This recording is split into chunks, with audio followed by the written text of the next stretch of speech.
जय श्री कृष्णा। मेरे बाल कृष्ण चैनल में आपका स्वागत है। श्री गणेशाय नमः, श्री सरस्वत्यै नमः, श्री रामानुजाय नमः। लक्ष्मीनाथ समारंभां नाथयाने मन मध्यमा, देवी सरस्वती व्यासं वंदे गुरु परंपरा।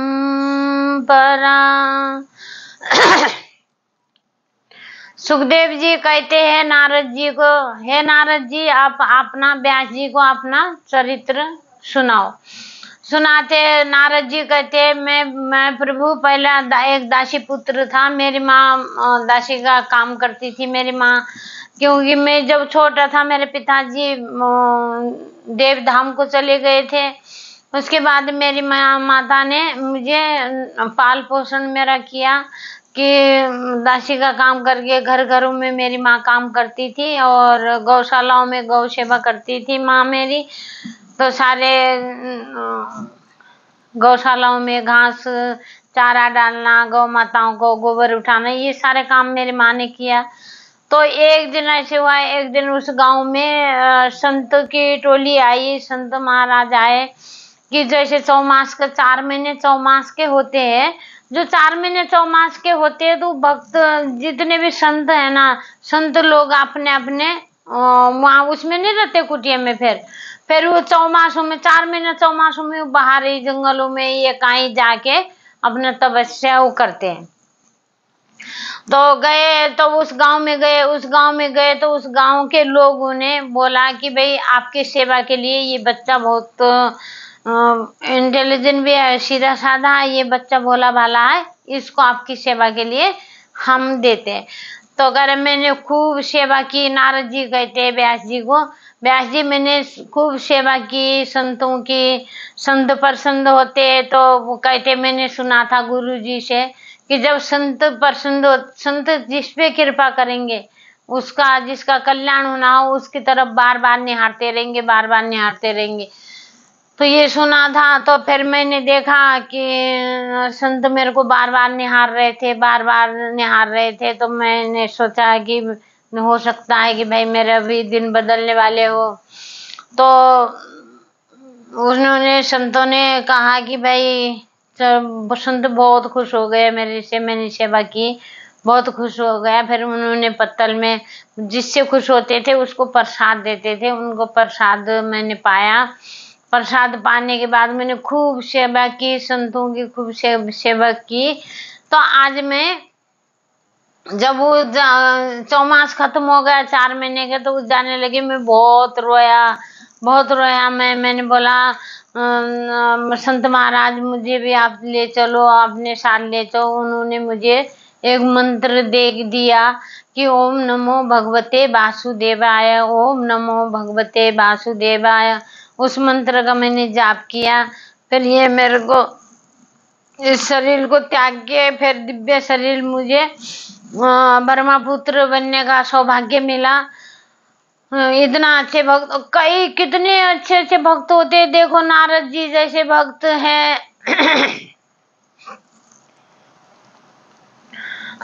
कबीरदास है, जनाबाई है। जैसे कबीरदास जी गए एक बार, कबीरदास जी खूब अच्छे भक्त थे, माने भक्त है। वो भी ठाकुर जी को बहुत प्रिय है। पर ये लोग जितने भी भक्त है ना, ये लोग जनाबाई हो गई, ये कभी तो इन्होंने ये क्या कर दे, कबीरदास जब गए कि जनाबाई की बातें सुनी, किसी ने बोला कि भाई महाराष्ट्र में जनाबाई नाम की भक्तन है, उसके तो भाई ठाकुर जी हाथ पकड़ के घूमते हैं, उसके साथ बात करते हैं, उसके साथ फूल तोड़ने जाते हैं बगीचे में, उसके साथ, वो बहुत तगड़ी भक्त है। उस भक्त का कोई भी दर्शन कर ले तो वो भी अपना पार लग जाए। तो भाई कबीरदास जी ने सुना ये बातें कि भाई जनाबाई है महाराष्ट्र में गए, जनाबाई की तलाश में चले गए। जनाबाई कहाँ रहती है, जनाबाई कहाँ अब वो गए महाराष्ट्र में पहुंचे कबीरदास जी। महाराष्ट्र में पहुंचे तो वहां जनाबाई को ढूंढा। जनाबाई क्या, भाई जनाबाई कहाँ रहती है? बोले वहां रहती है। फिर वहां जाए तो जनाबाई कहाँ रहती है? वहां रहती है। भाई जनाबाई की तो क्या बात है, जनाबाई के तो साक्षात भगवान दर्शन देते हो, तो इसकी तो भक्ति इतनी है, वो पूजा पाठ इतना करती है, इतने मतलब श्रद्धा पूर्वक वो ऐसे किसी का हाथ का खाना भी नहीं है तो वो भोजन भी अपने हाथ से बना के खाती है। जैसे खाए अन्न ऐसे हुए मन, जिसका हाथ का खाना खाओ उसकी बुद्धि भी ऐसी हो जाती है, तो इसीलिए वो अपने हाथ से बना खाती। और जनाबाई के देखने के लिए गए कबीरदास। कबीरदास ने बोला भाई जनाबाई कहाँ रहती है? जनाबाई को देखा, भैया एक और थी वहीं के गांव की, तो उसके साथ लड़ रही है, खूब लड़ रही है। वो गोबर के होते हैं ना, जो गाय के गोबर के उपले होते हैं, जो गोबर के बने रहते हैं, वो बना के वो सुखा देते हैं। कंडे भी बोलते हैं, उपले भी बोलते हैं, गाय का गोबर का जो बनाते हैं। तो वो छीना छानी कर रही है, ऐसे मुट्ठी बांध के, मैं तुझे मार डालूंगी, तुझे नोच लूंगी, तुझे ये कर दूंगी, तुझे वो कर दूंगी। मैया कबीरदास जी बोले हैं जनाबाई कहाँ रहती है? बोले कि वो जनाबाई तो है जो लड़ रही है, जो गुस्सा दिखा रही है, मारने को जा रही है, वो हाथ में से उपला छीन रही है, जो वो जनाबाई तो है। अरे राम राम राम राम राम, ये जनाबाई है? मैं तो इतने दूर से भाई दर्शन करने आया था। जनाबाई ये वो, मैंने तो सुना है कि जनाबाई बहुत भक्ति करती है। जनाबाई के साथ तो ठाकुर जी साक्षात आते हैं, प्रकट होते हैं, खेलते हैं उनके साथ। तो मैंने तो ये सुना था जनाबाई के बारे में, ये जनाबाई है? ये तो लड़ाई कर रही है, लड़ रही है, राम राम राम राम। ये गोबर के पीछे वो भी लड़ रही है, देखो ये क्या भक्त, कैसी भक्त है। अब बोला मैं यही जनाबाई है। तो गए वहां, गए कि मैया आप जनाबाई हो? तो बोली कि हाँ जनाबाई हूँ, बोलो।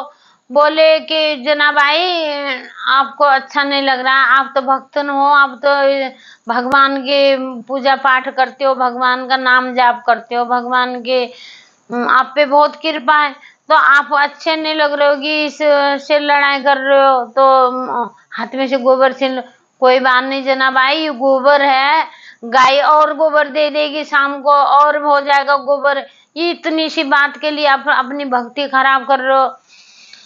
मैं तो सुना था कि बहुत बड़ी भक्त है जनाबाई, तो मैं इतने दूर से मैं आपको दर्शन करने के लिए, हाथ जोड़ने के लिए, मैं प्रणाम करने के लिए आया हूँ।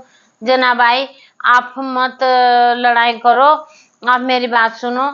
अब क्या बात हो गई? बोली कि मेरे ये गोबर दिलाओ, फिर मैं नहीं लड़ूंगी।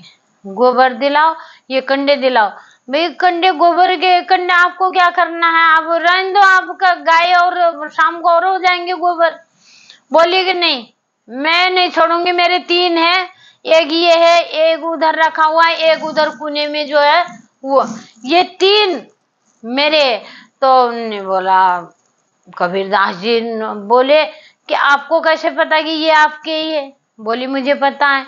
कहने लगे कंडे तो सब एक से दिख रहे हैं, सारे के सारे एक से दिख रहे हैं, तो आपको कैसे पता कि ये मेरा ही है? तो जनाबाई इसका मतलब फिर आप भक्ति के दिखावटी के लिए वो करते हो क्या, कि आप इतने बुरी तरह लड़ रहे हो, ये अच्छा भी शोभा भी नहीं देता भक्तों को। तो बोली आप ऐसा करो, ये गोबर उठा के कान पे लगाओ, तो उसका दूसरी का जो जिससे लड़ रही थी उसका गोबर उठा के कबीरदास जी ने कान पे लगाया, कुछ भी नहीं। तो आप बोलिए कि अब मेरा वो 3 गोबर है, 3 है, उधर उधर उधर, वो कोने वाला ले आओ और अपने कान पे लगाओ। कान पे उसका गोबर उठाया, कान पे लगाया, कबीरदास जी ने कान पे लगा, तो उसके गोबर बोले विठल विठल विठल विठल बोल रहे। और कान में आवाज आई कि कबीरदास के एकदम से आवाज आई विठल विठल। कहने लगे हाँ देखा ना तुम्हारे, देखा। फिर उसका जो रखा था उसका गोबर भी उठाया, उठा के देखा, कुछ भी नहीं बोला, वो तो कान में लगाते बोला नहीं। फिर जनाबाई का उठा के लगाया, जनाबाई का उठा के जैसे लगाया, फिर विठल विठल विठल विठल करके गोबर बोलने लगे, वो उपले बनने लगे। फिर क्या करा, कबीरदास जी पैर में गिर गए, कहने लगे जना भाई मैं आपको गलत समझ रहा था कि आप तो लड़ाई करते हो तो भक्त कैसे हो सकते हो, आपके तो धन्य है आप, बोल के फिर प्रणाम किया, पैर में पड़ के। तो ऐसे ऐसे इतने ऐसे ऐसे भक्त वहां पे, यहाँ पे भगवान के, हम ये कोई किसी को नहीं जानते कि भाई हम भगवान जी को चाहते, हम ठाकुर जी को चाहते, वो विषय नहीं है। ठाकुर जी किसको चाहते हैं, जिसको साथ ठाकुर जी ने चाहा, जिसको कृष्ण के मेहर हो गई, थोड़ा सा उनकी कृपा हो गई, उनकी नजर पड़ गई, उन्होंने टेढ़ी आंखों से देख लिया, उसी का बेड़ा पार है। और हमारा चाहने के, इंसान का चाहने के क्या, हर कोई भक्त बना हुआ, हर गली में भक्त बने हुए, हर गली गली में देखो जाके माला ले लेके बाहर से जप रहे, वो बस में माला जप रहे जी, बाहर जा रहे, कोई पार्क में माला जप रहे। पार्क में माला जपने का विषय तो नहीं है ये। भगवान हम तो इतने पूजा करते, ऐसे बोलते हैं लोग, हम इतना पूजा करते जी, पाठ करते, फिर हमारे साथ बुरा क्यों हुआ।